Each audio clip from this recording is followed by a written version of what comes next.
Here's a Hickory driver picked up for cheap that could use some work. It intrigued me lots as it appears to be smooth face, which could mean it's from the turn of the century.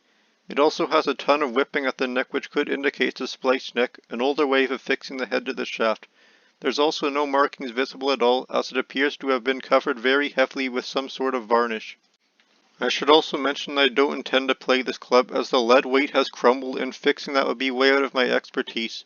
It also seems to have almost no loft, so getting the ball airborne with it would be nearly impossible. I started the restoration by removing the whipping. I was disappointed to see a clear line where the head met the shaft, showing that it's a socket head and not a splice neck.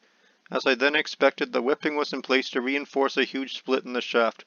There wasn't any adhesive or anything, so this was likely a very old attempt at fixing this club. Again, I don't intend to play this club, so it's not a huge deal for display.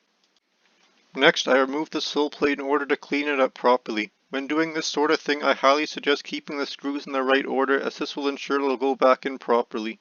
After some scrubbing with steel wool, the sole plate came out shining nicely with some nice patina still.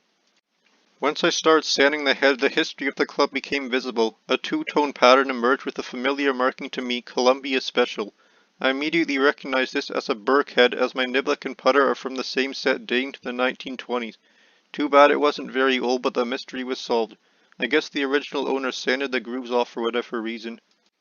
More markings emerged on the head as three letters became visible. This would have been the owner's initials, something very common on Hickory clubs. Next, I addressed the broken shaft by adding super glue and clamping it.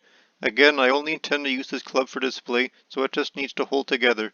I then reattached the sole plate while adding some glue for extra reinforcement under the screws.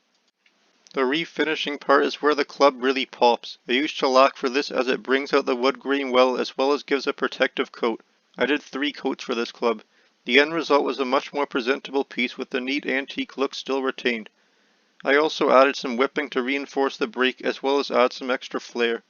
This video isn't really intended to be a tutorial, but shows what results you can get by simply sanding and refinishing an old wood. Each club will be different, and this is just the process I went through with this particular club. If you do attempt this, make sure to use a fine grit sandpaper, as a coarse grit could cause damage and remove more than just the old finish, including markings. I also don't suggest trying a DIY project like this if the club is very rare or valuable. I was hoping this club would be more interesting, but it is what it is, I guess. At least I got a nice display piece at the end. Thanks for watching.